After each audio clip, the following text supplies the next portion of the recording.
गौदान, आप लोग भी मरने के पहले गौदान जरूर करना। गौदान करने से सारी पृथ्वी दान करने का पुण्य प्राप्त होता है। इतनी श्रेष्ठ एक पृथ्वी दान कर दो या एक गौ दान कर दो, एक बराबर। पूरी पृथ्वी दान करने का पुण्य गौदान में। गाय, भगवान ने गौचारण किया, गौ चराए। गाय की पूंछ पकड़ के दान होता है।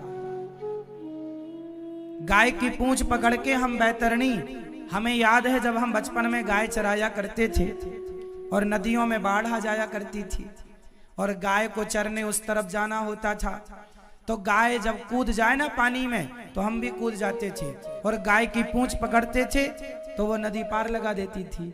ये कई बार की बात हमने खुद किया है। तो गाय यहाँ की नदी तो पार लगाती है, वहां की वैतरणी नाम की नदी से भी पार कराती है। गौदान, इसलिए गौदान जरूर करना चाहिए। और गौ कैसे दान करना चाहिए? कोशिश ये करो कि घर में गाय रखो, गाय घर में रखो, गाय की सेवा करो, फिर उस गाय की सेवा करके फिर उस गाय का दान करो। विधान तो ये है, पर अब आजकल घर पे आप रख नहीं पाते, तो आप गौशालाओं में जाकर गौदान कर सकते हैं। गाय की पूजा, गाय की सेवा, गाय की रोटी निकालते रहो।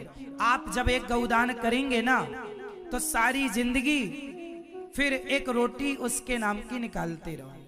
और जब भी जाना आना हो तो वह रोटी नहीं तो एक रोटी 4 रुपए की आती है, 5 रुपए की आती है, उसे हिसाब से महीने का है ना, आप किसी ना किसी गौशालाओं में अपना सहयोग करते रहो ताकि गाय का संरक्षण होता रहे।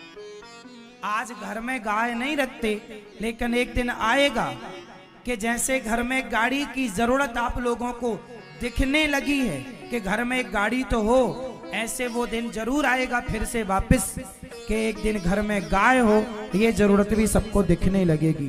तब लोग गायों के बारे में जागरूक होंगे, जानेंगे और फिर गौ पालन शुरू होगा। क्या है ना, जो दिन बीत गए ना वो दिन फिर से आएंगे। आप कितने भी महल अटारी बना लो मेरी माँ, लेकिन एक दिन फिर से कच्चे घर का सीजन आएगा। पहले इतनी बड़ी बड़ी बिल्डिंगें नहीं होती थी। अभी तुर्की में भूकंप आया, तुर्की में आया भूकंप आया, हजारों लोग तो चले गए, बड़ी बड़ी इमारतें गिर गई। अर्थ क्या निकला? ये प्राकृतिक आपदा है, कभी भी आ सकती है। पहले के लोग ज्यादा समझदार थे आज के लोगों की अपेक्षा। बताओ कैसे? तुर्की में भूकंप आया, लगभग 30,000 लोग मरे हैं, जो गणना है, बाकी तो मरे ज्यादा होंगे, बताया कम जाता है ना। यदि पुराना जमाना होता कच्चे घर वाला तो क्या भूकंप में कोई आदमी मरता? पहले के लोग ऐसे घर बनाते थे कि भूकंप आए तुरंत निकल के बाहर खड़े हैं, घर गिरे तो गिर जाए। और घर खप्पड़ वाला होता था, बांस की लकड़ी होती थी। वो घर आज की तरह घर नहीं होते थे, आंगन होता था, घर होते थे। उसी कमरे के बगल में लाइट बात अटैच नहीं हुआ करती थी, थोड़ा दूर हुआ करती थी।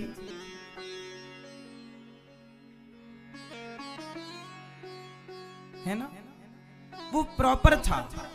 आप देख लेना कि एक दिन फिर से बदलता हुआ भारत फिर उसी तरह आएगा।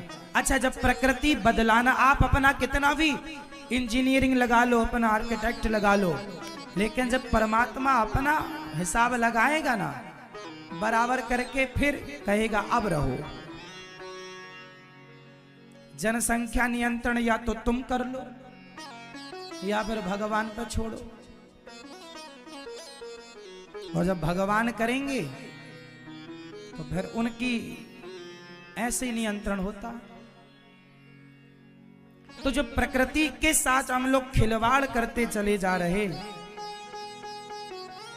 जंगल के जंगल उजड़ गए, संतानें ज्यादा है, पॉपुलेशन ज्यादा है, पब्लिक ज्यादा है, लोग ज्यादा है, पीने का पानी नहीं, शुद्ध हवा नहीं, प्रकृति कहीं ना कहीं तो परेशान है ही।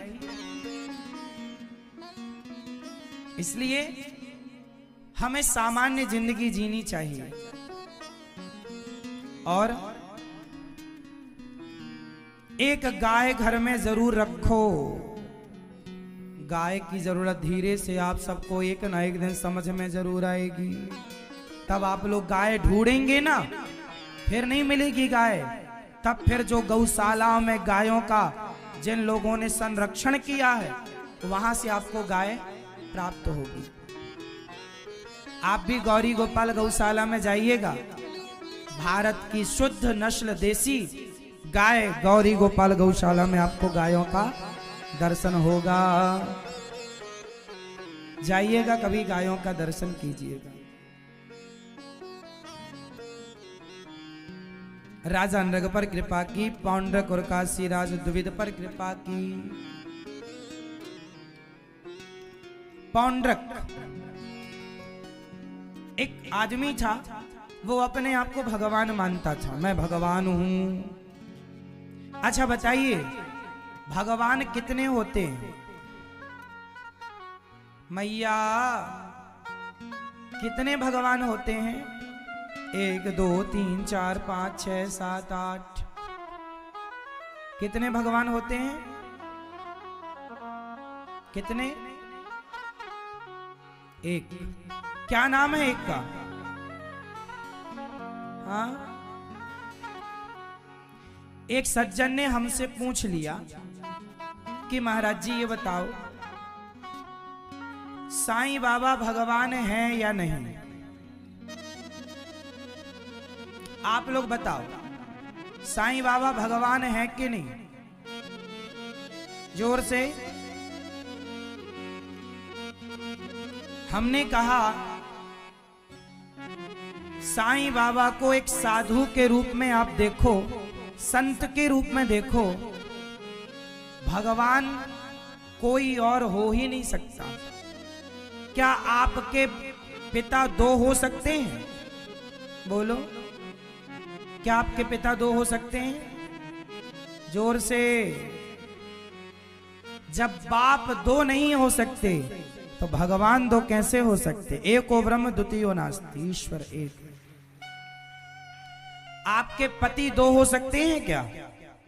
बोलो, नहीं, पति 2 नहीं हो सकते, भगवान 2 कैसे? क्या पति की जगह कोई दूसरा पुरुष ले सकता है?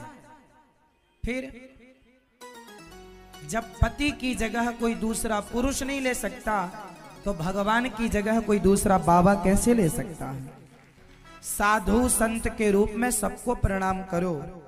भगवान का दर्जा सबको, भगवान कोई नहीं हो सकता मेरी मां। इंसान कभी भगवान नहीं हो सकता। सदा के लिए याद रखना मेरी ये लाइन, इंसान कभी भगवान नहीं हो सकता।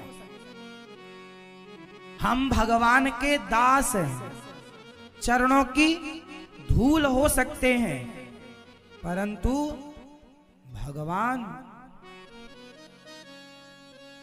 हम बिंदु हैं, भगवान सिंधु हैं। एक बूंद अपने आप को समुद्र मानने लग जाए तो बूंद का दोष है। बस इंसान बिंदु है, ईश्वर सिंधु है। इसलिए सबको भगवान कहना ये तो ऐसी बात, धन ना हो, इच्छा है पर है नहीं, उसे गरीब कहते हैं। पर जिसके अंदर धन की चाह ही ना हो, जिसके अंदर केवल भगवान की चाह हो, उसे भक्त कहते हैं मेरी माँ, उसे भक्त कहते हैं। सुदामा जी गरीब नहीं थे, माना की रोटी का अभाव था। सुदामा जी के घर 4-4 दिन चूल्हा नहीं जलता था, इतने अभाव में रहते थे। पर शिकायत नहीं थी कि हे भगवान तुमने हमें ये नहीं दिया वो नहीं दिया, शिकायत नहीं है। सबसे बड़ा धन, अच्छा बताओ सबसे बड़ा धनवान कौन? जिसके पास 100 करोड़ की संपत्ति हो वो धनवान है, या जिसका मन भगवान में लग गया वो धनवान है? बोलो। जिसका मन भगवान में लग गया ना मेरी माँ, वो 100 करोड़ नहीं 1000 करोड़ में भी लात मार के वो भगवान की तरफ बढ़ेगा। भक्त के आगे धन की कोई वैल्यू नहीं है, धन कोई महत्व नहीं रखता। आज भी वृंदावन में ऐसे ऐसे संत हैं जिन्हें आप 100 करोड़ रुपए दीजिए और कहो कि वृंदावन छोड़ के चलो, 100 करोड़ पर भी नहीं जाएंगे।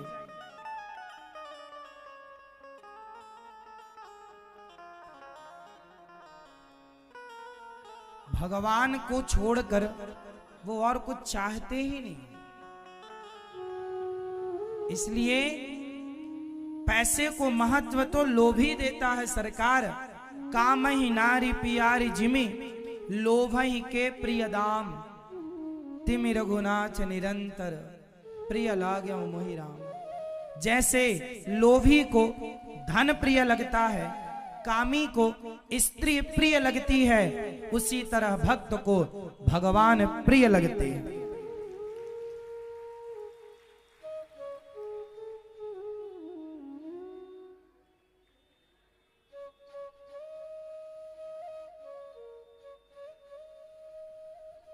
किसी की पत्नी मर जाए और पति रो रहा हो,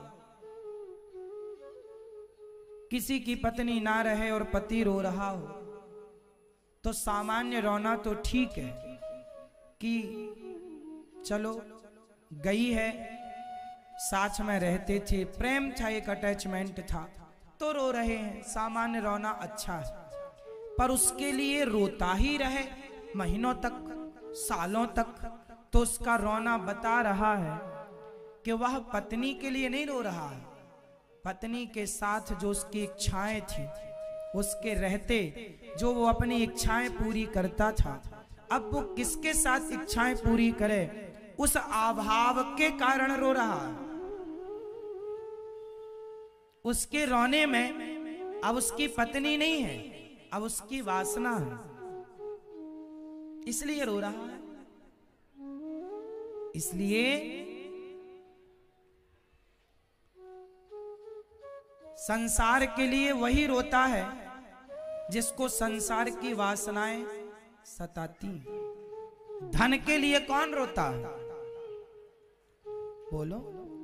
वही ना रोएगा जिसके अंदर लोभ है।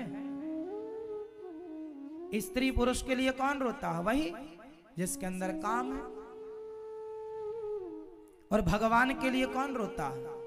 वही जिसके अंदर भगवत प्रेम है। रोने से पता चलता है ना कि आप किसके लिए रो रहे हैं। एक मैया बाहर खड़ी रो रही थी, मुझे लगा कथा बहुत अच्छी लगी होगी, मैया को भगवान से प्रेम हो गया है, भगवान के लिए रो रही है। हमने कहा मां क्यों रो रही हो? बहुत रो रही हो भगवान के लिए लगता है। बोली महाराज हमारी चप्पल कोई लेके चला गया। तो रो तो रही है, पर किसके लिए? चप्पल के लिए। ऐसे ही संसार में लोग रो रहे हैं, पर संसार के लिए। भगवान का वो प्रेम सुदामा के अंदर था, और सुदामा जी कोई चाहत रखते ही नहीं कृष्ण के अतिरिक्त। एक दिन सुशीला माँ 4 मुट्ठी चावल, चिवड़ा, चिवड़ा जानते हैं, दही चिवड़ा किस किस ने खाया है? सब उत्तर प्रदेश और बिहार के लोग तो खाते ही खाते हैं दही चिवड़ा। ये यहाँ का नाश्ता है, बाल भोग। अच्छा भी लगता है खाने में, हेल्दी भी है, दही तो अच्छा होता है स्वास्थ्य के लिए। तो सुदामा जी क्या लेकर गए? चिवड़ा। पर चिवड़ा को कुछ लोग समझ ना पाए, इसलिए चावल कह दिया जाता है कि सुदामा जी 4 मुट्ठी चावल। चावल ले, भागवत जी में चावल नहीं लिखा, चिवड़ा लिखा। पर व्यवहार जगत में कई राज्य में चिवड़ा नहीं समझते, पोहा समझते हैं। तो अब ये भी कहना सही नहीं होगा सुदामा जी पोहा लेके गए, इसलिए व्यवहार की भाषा में यह बोलना सही है कि सुदामा जी चावल लेकर गए। क्या लेकर गए? चावल, 4 मुट्ठी चावल। सुदामा जी 4 मुट्ठी चावल लेकर गए। भगवान से मिलने जा रहे हैं, पुराने से कपड़े में चावल बांध करके ले गए।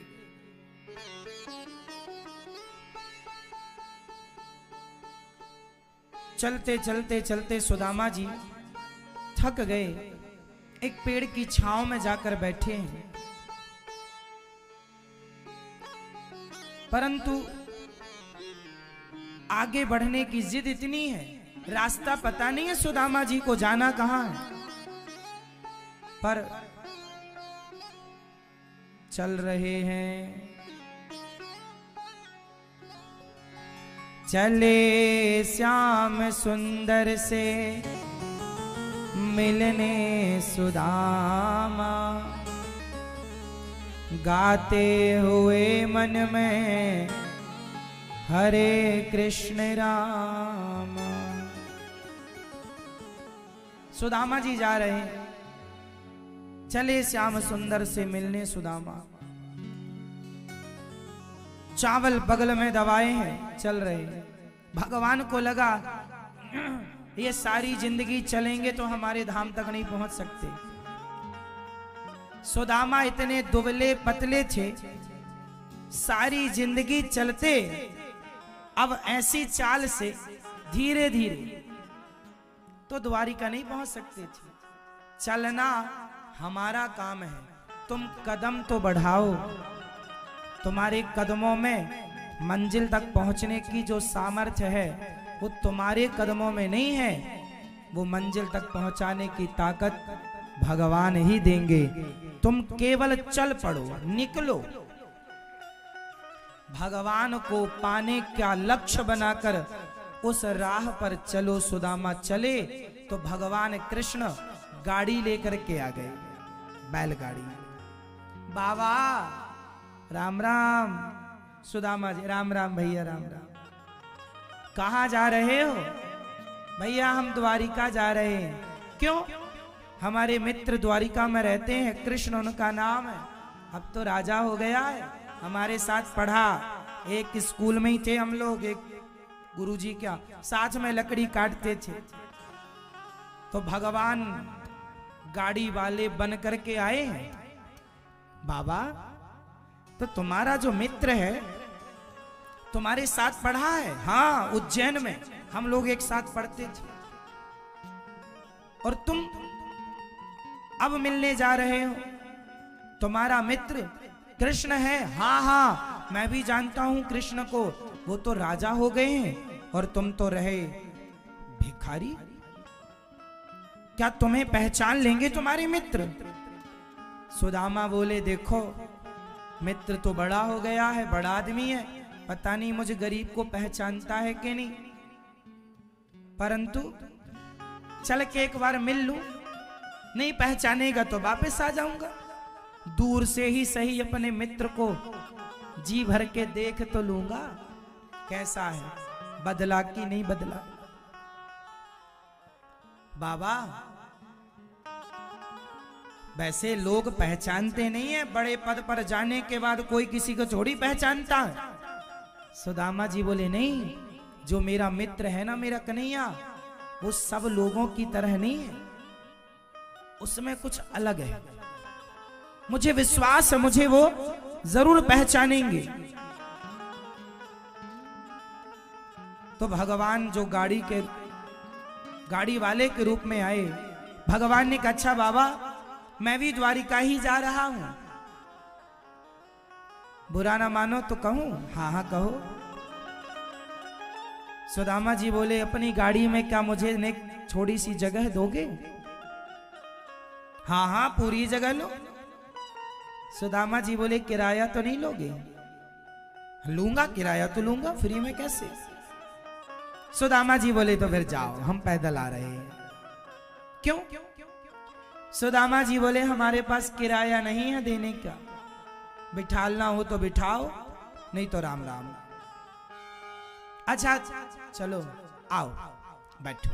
सुदामा जी को भगवान गाड़ी पर बिठाए और गाड़ी चली चली चली चली। चलते चलते गाड़ी किसी शाम कहीं रुके तो किसी शाम में कहीं रुके, रुकते चलते भगवान ही गाड़ी वाले के रूप में आए थे। कई बार हमारी मदद करने भगवान ही आते हैं, इसलिए हर रूप में यदि भगवान का दर्शन हो जाए तो ना जाने किस रूप में नारायण मिल जाए। कोई भी आपके सामने आए उसे आप भगवान के रूप में देखें कि ये भगवान है। जब कोई आपकी हेल्प करता है, मदद करता है, तो आपको उसे भगवत दृष्टि से ही देखना चाहिए कि ईश्वर ही हमारी इस रूप में मदद किए। अच्छा, आज तक आपकी किसी न किसी ने मदद तो की होगी, कोई तो होगा जो आपकी मदद किया होगा। किया कभी किसी ने आपकी हेल्प? बोलो हाँ या ना। इस संसार में माना कि 99 लोग बेईमान हैं, पर कोई एक तो अच्छा है। ये पृथ्वी उन 99 बेईमानों के बल पर नहीं टिकी, उस एक अच्छे व्यक्ति के बल पर टिकी है, एक। इसलिए जब कोई आपके साथ भला करे तो उसे भगवान के रूप में देखिएगा कि भगवान ही इस रूप में आकर मेरी मदद कर रहे हैं। उसे भगवान के रूप में स्वीकार कीजिएगा, स्वीकार कीजिए। सुदामा द्वारिका पहुंचे, लोगों ने पूछा भैया कहां से आए हो? सुदामा जी ने बताया हम सुदामापुरी से आए हैं, पोरबंदर। आज का पोरबंदर, कल का सुदामापुरी। सुदामा जी बताए हम वहां से आए हैं। सुदामा लोगों ने कहा द्वारिका में कैसे आए? बोले ये जो कृष्ण है ना, ये हमारे बचपन के मित्र हैं। सुदामा जी बड़ी खुशी से बता रहे हैं सबको, पर लोगों ने मजाक उड़ाना शुरू कर दिया। अच्छा, भीख मांगने का नया तरीका ढूंढा है बाबा ने, हमारा मित्र द्वारिकाधीश है। अरे तुम्हारी शकल देखिए, फटे से कपड़े तुम्हारे पास, धोती पहनने के भी कपड़े पहनने की भी तुम्हारी हैसियत नहीं, फटे पुराने कपड़े। क्या तुम्हारे मित्र द्वारिकाधीश हो सकते हैं? उनके पास तो बड़े बड़े राजा महाराजा आते हैं। सुदामा जी बोले तुम सबका कहना सही है, बड़ा अपमान। एक बात बताएं मेरी मां, भक्ति के रास्ते पर चलने वालों को अपमान से गुजरना पड़ता है। भगवान ना अपने भक्त का बहुत अपमान कराते हैं। बताओ क्यों? मीराबाई को लोगों ने क्या कहा? पग घुंघरू बांध मीरा नाची रे, लोग कहें वो तो भैरे बवरिया, और सास कहे कुल नासी रे। सास कहती है इसने तो मेरे कुल का नाश कर दिया। लोग कहें वो तो भैरे बवरिया, और सास कहे कुल नासी रे। राणा ने विष दिया, मानो अमृत पिया। मीरा रानी दीवानी कहाने लगी, वो तो गली गली हरिगुण। मीरा को जहर पिलाया, मीरा को कुल नासी कहा, मीरा को चरित्रहीन कहा, मीरा को कुल का कलंक कहा। इस अपमान और सम्मान से निकलती हुई वो भगवान तक पहुंची। क्या करें, क्या करें साहब। यदि आपको दिल्ली जाना है मुंबई से, यदि आपको बंबई से दिल्ली जाना है, तो रास्ते में जितनी स्टेशन आती हैं उन सारी स्टेशनों को पार करना ही पड़ेगा। उन स्टेशनों को, उन शहरों को पार करके ही आप दिल्ली तक पहुंचेंगे। यदि दिल्ली जाना है तो उन स्टेशनों को पार करना ही पड़ेगा।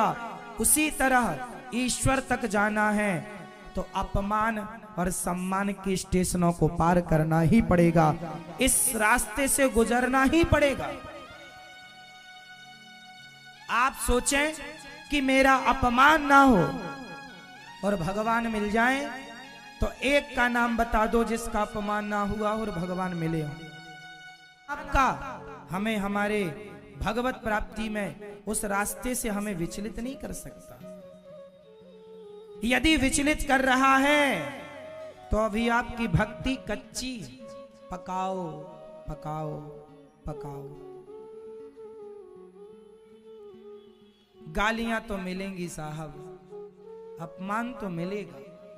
इसलिए अपमान और सम्मान दोनों से ऊपर उठना सीखो।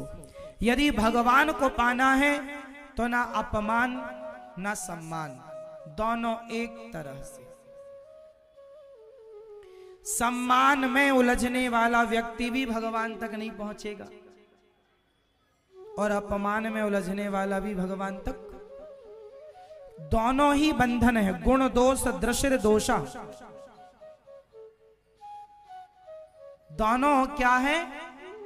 जोर से, बंधन है। अपमान लोहे की जंजीर है और सम्मान सोने की जंजीर है। आपको सोने की जंजीर में बांध दिया जाए तो भले जंजीर सोने की है पर है तो बंधन। आपने किसी की आपकी किसी ने तारीफ कर दी, प्रशंसा, आप भूल गए। जमाना आपकी तारीफ करे तो बताओ क्या लाभ है, और जमाना आपकी बुराई करे तो क्या लाभ है, क्या नुकसान है। इसलिए कहता हूं, बहुत पा लिया सम्मान, बहुत पा लिया अपमान, अब ना सम्मान ना अपमान, दोनों से ऊपर उठकर देखो। जब ऊपर उठोगे सम्मान और अपमान से ऊपर उठकर देखोगे तो भगवान का दर्शन होगा। यदि इसी दलदल में फंसे रहे कि मेरा अपमान मेरा सम्मान, मुझे नहीं पूछा, नहीं, फिर ईश्वर की प्राप्ति में यही तो बाधा है। इसलिए मैं अपने आप को ना थोड़ा सा ठीक करने लगा हूं अब, पहले की अपेक्षा। पहले मुझे ना गालियां प्रभावित करती थी। कोई मुझे गालियां देता था तो मुझे बुरा लगता था पहले। फिर मुझे लगा ये तो ठीक नहीं, मेरी आदत बिगड़ रही है। फिर मैंने अपने मन को समझाया, अपने आप को समझाया और अपने आप को मैंने भगवान के चरणों में लगाकर भगवान से कहा, हे प्रभु, इस बुराई से बचाओ मुझे किसी की गालियां विचलित करती। अब मैंने फिर अपने आप को तैयार किया। तो जानते हो, पत्थर को भी ना तैयार करने लग जाओ ना तो पत्थर भी भगवान हो जाता है। बोलो हाँ या ना। छैनी और हथौड़ी उठाओ और पत्थर को तैयार करो, वो भी तैयार होके ना मुस्कुराता हुआ आपको आकर्षित करता है। जब तैयार करने से पत्थर तैयार हो सकता है, वो आपको आकर्षित कर सकता है, तो आपका मन इतना तैयार कर लो कि भगवान को भी आपका मन आकर्षित कर ले, खींच ले अपनी ओर। मैंने तैयारी शुरू कर दी, अब मुझे गालियों का कोई प्रभाव नहीं पड़ता। पहले पड़ता था, पहले कोई कुछ बोलता था तो थोड़ा सा दुख होता था। देखो अच्छा करने पर भी लोग क्या क्या कहते हैं, थोड़ा सा दुख होता था। अब नहीं होता, अब दुख भी नहीं होता। क्यों? क्योंकि अब मुझे पता है कि यदि ईश्वर के रास्ते पर चलना है, भगवत प्राप्ति के मार्ग पर चलना है, तो हमें इन स्टेशनों से गुजरना ही पड़ेगा। अब तो मैं तैयार हूं, अब तो मैं गालियां कोई दे तो गालियां सहर्ष खाने को सुनने को तैयार हूं। कोई थप्पड़ भी मारे तो अब मैं अपने आप को थप्पड़ खाने के लिए भी तैयार कर चुका हूं। कोई लातें भी मारे तो उसके लिए भी अब मैंने अपने आप को तैयार, पहले तैयार नहीं था, अब तैयार हूं। क्यों? क्योंकि मुझे पता चल गया है कि ये सब कुछ बंधन है। ईश्वर की प्राप्ति में अपमान भी बाधा है और सम्मान भी। अब मुझे अपमान ही नहीं, कोई मेरा सम्मान करे, कोई मेरी तारीफ करे, तो ना मुझे तारीफ प्रभावित करती, ना सम्मान प्रभावित करता, ना अपमान प्रभावित करता। इन दोनों से जब ऊपर उठेंगे, मैंने अपने आप को तैयार किया है इसके लिए क्या मुझे अपमान और सम्मान के दलदल से ऊपर, जैसे कमल दलदल से ऊपर जाकर के खिलता है, तो ऊपर यदि है तो वह शोभनीय है। बस यही है, आपको भी सम्मान और अपमान के दलदल से ऊपर उठकर केवल भगवान की तरफ देखना है। सुदामा ने कोई परवाह ना की कि जमाना हमें क्या कह रहा, मिलन की चाहत थी, चले चले द्वार पर पहुंचे। भैया श्री कृष्ण से मिलना है। द्वारपाल गए, हे प्रभु शीस पगा न झगा तन में, आही जान को आही बसे के ग्रामा,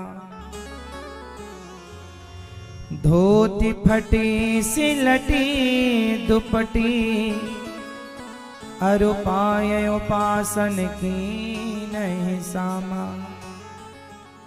द्वार खड़ो दुज दुर्बल एक, रहो चकिसो वसुधा विरामा, पूछत दीन दयाल कोना, बतावत आपनो नाम सुदामा। द्वारपाल ने कहा आपके कोई मित्र हैं बचपन के, सुदामा उनका नाम है। अच्छा, दौड़ पड़े सुदामा सुदामा, दौड़ते हैं द्वारिकाधीश। अच्छा, सुदामा लोगों के द्वारा जब उन्होंने सुना कि तेरे मित्र क्या कृष्ण होंगे, लोगों ने जब सुदामा का अपमान किया और उस अपमान को देखकर यदि सुदामा जी वापस लौट जाते तो क्या कृष्ण से मिलने का लाभ पाते? आप लोग गलती यही करते हैं। ईश्वर के रास्ते पर चलते तो हैं, पर जरा सा किसी ने अपमान कर दिया, जरा सा किसी ने सम्मान कर दिया, आप वहीं रुक जाते हैं। नहीं, आगे बढ़ते रहो, सबको छोड़ो, आगे बढ़ो।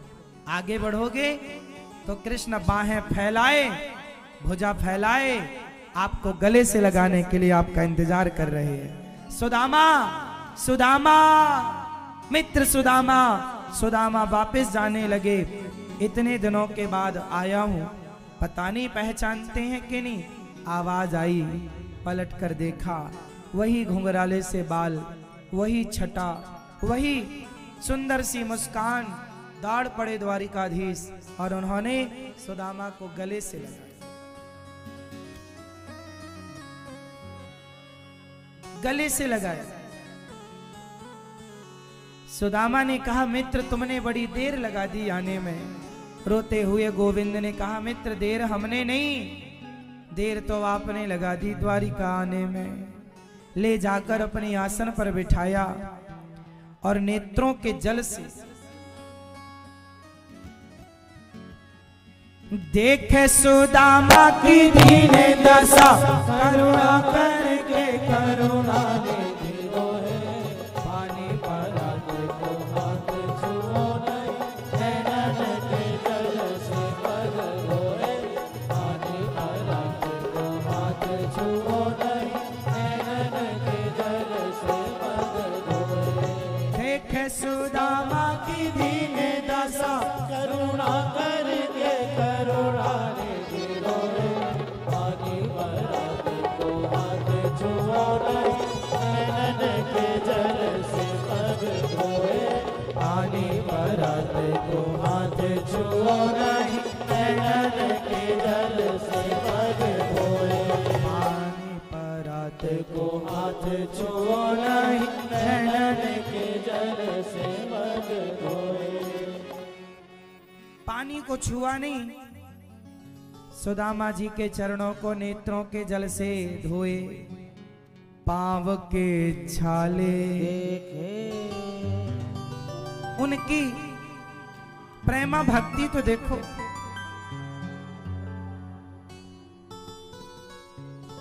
अच्छा बताओ, गाय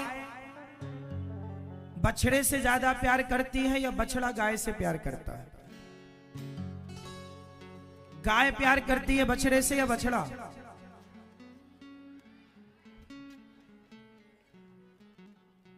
बछड़ा जब जाकर थन में अपना मुंह लगाता है ना, तो गाय अपना सारा दूध उतार देती है बछड़े के लिए।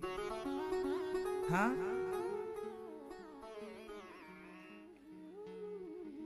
गाय अपने बछड़े से बहुत प्यार करती है। उसी तरह हम भगवान से इतना प्यार कर ही नहीं सकते। हम तो बछड़े की तरह हैं, भगवान तो गाय की तरह हैं। वो हमसे ज्यादा प्यार करते हैं। सुदामा के चरणों को भगवान ने धोकर सुदामा के को अपनी आसन पर बिठाए। मित्र मेरी भाभी ने क्या भेजा है? सुदामा के चरणों को देखकर द्वारिकाधीश रोने लगे। मित्र बड़ी देर लगा दी तुमने, क्या हालत बना रखी है, कभी आए नहीं तुम? क्या तुम्हें हमारी कभी याद नहीं आई? सुदामा आई है ना, इसलिए तो आया हूं। तो कोई अपने मित्र से मिलने में इतनी देर लगाता है? प्रेम का सही मूल्य, प्रेम का उचित मूल्य कौन दे सकता है? क्या संसार के लोगों के पास प्रेम का मूल्य देने की क्षमता है? संसार के लोग आपको क्या दे सकते हैं? पत्नी आपसे बहुत खुश होगी तो आपको क्या दे सकती है सिवाय शरीर के? पति आपसे खुश होगा तो क्या दे सकता है सिवाय शरीर के? क्या है लोगों के पास आपको देने के लिए? बताओ। प्रधानमंत्री जी आपसे खुश हो जाएंगे तो क्या दे देंगे? आपको राष्ट्रपति बना देंगे, आपको धन धान्य से संपन्न कर देंगे। क्या है लोगों के पास आपको देने के लिए? जो भगवान दे सकते हैं ना, दुनिया के लोग नहीं दे सकते। इसलिए भगवान से प्रेम करने वाले को मांगना नहीं पड़ता, सुदामा ने मांगा छोड़ी, बिन मांगे भगवान ने एक मुट्ठी चावल खाया तो लोगों की संपत्ति पकड़ा दी सुदामा को। इतना सा लेकर इतना देने की ताकत किसी के अंदर है तो केवल भगवान के अंदर है। न जाने कौन से गुण पर दया निधि रीझ जाते हैं। इसलिए भगवान के बन जाओ, सुदामा की तरह लाभ में रहोगे। तुम्हारे प्रेम का मूल्य भगवान देते हैं। ये दुनिया के पास है ही नहीं आपको कुछ देने के लिए। इसलिए लगन तुमसे लगा बैठे, जो होगा देखा जाएगा। तुम्हें अपना बना बैठे, जो होगा देखा जाएगा। बस सुदामा एक मुट्ठी चावल, दूसरी मुट्ठी खाने लगे। माता रुक्मणी जी ने हाथ पकड़ लिया, पूरा खा लोगे आप, बांट दिया सब में। अच्छा बताओ, सुदामा जी द्वारिकाधीश से कुछ लेने गए थे या कुछ देने गए थे? बोलो। देने गए थे चावल। अपनी हैसियत से सुदामा ने भगवान को वही दिया जो उनकी हैसियत थी, और भगवान ने सुदामा को वही दिया जो भगवान की हैसियत थी।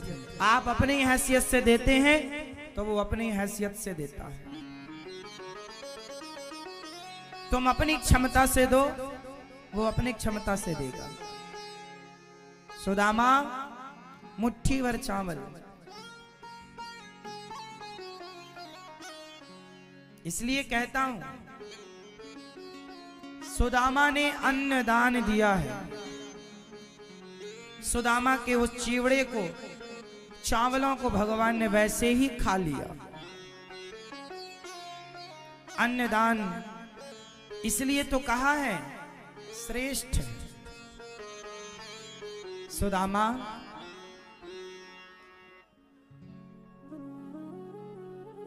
अब बहुत दिन रुके, बात हुई, चर्चाएं हुई, बचपन को याद किया।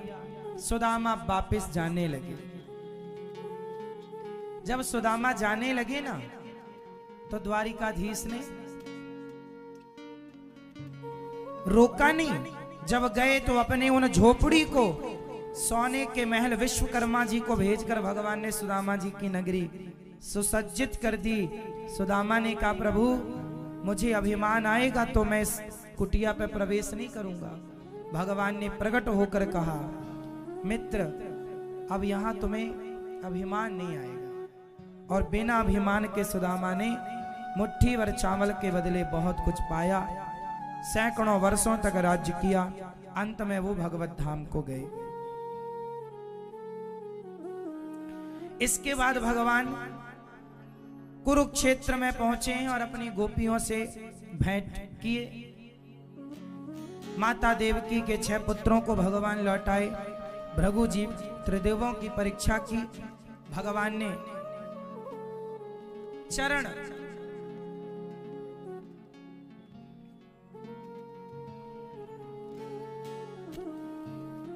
सुदामा जी के बाद भगवान ने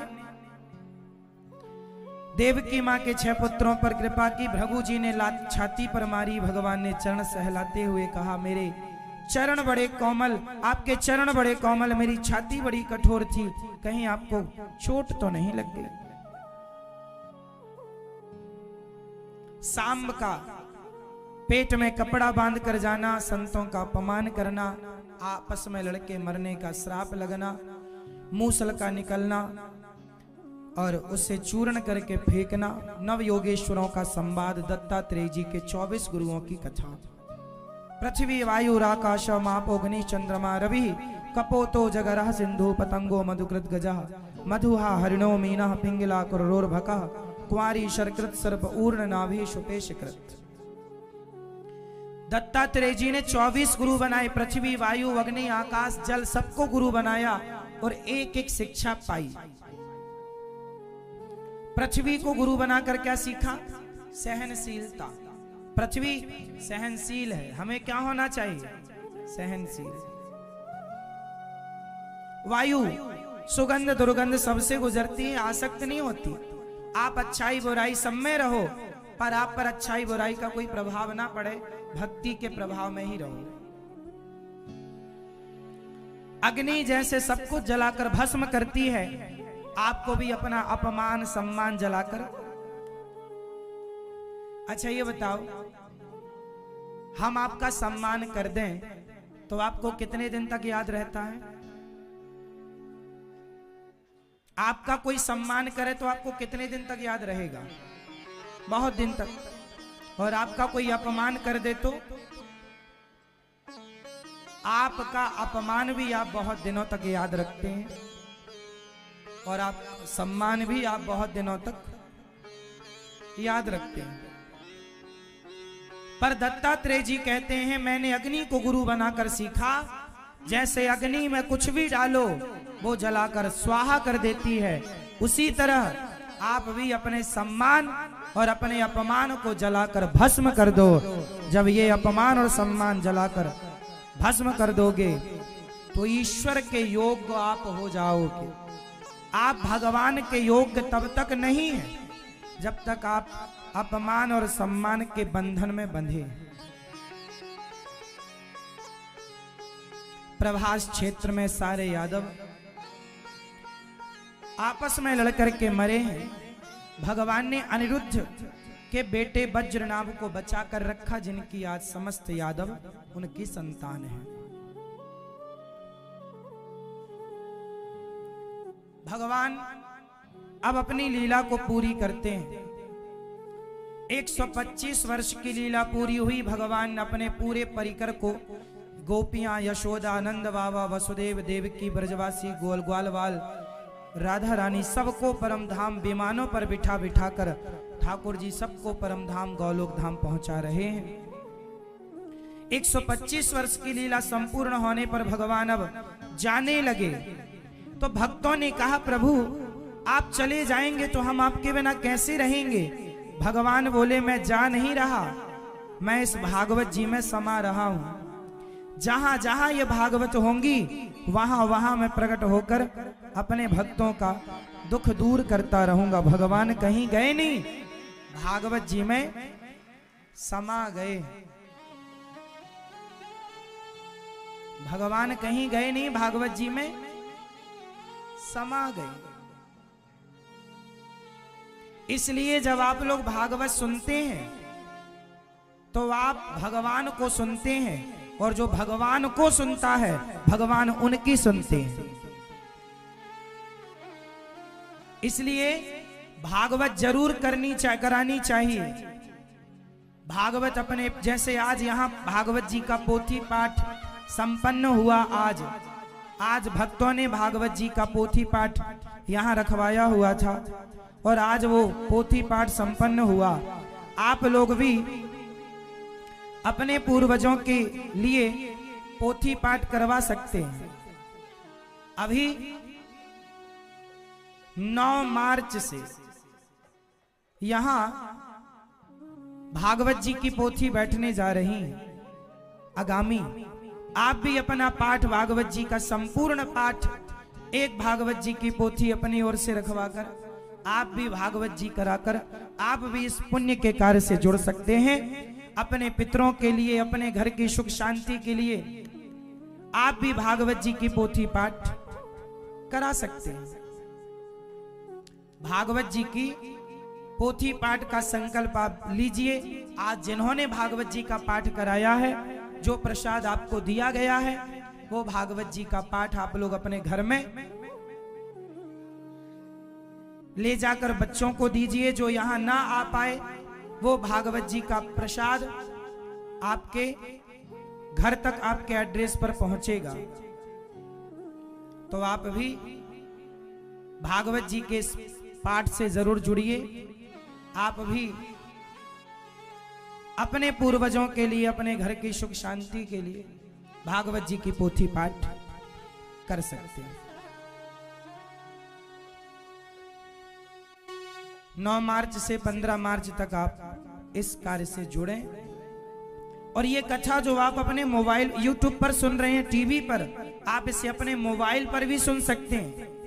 आप अपना मोबाइल निकालिए, मोबाइल पर यूट्यूब पर अनिरुद्धाचार्य टाइप कीजिए। अपना मोबाइल का डेटा का सदुपयोग कीजिए और मोबाइल पर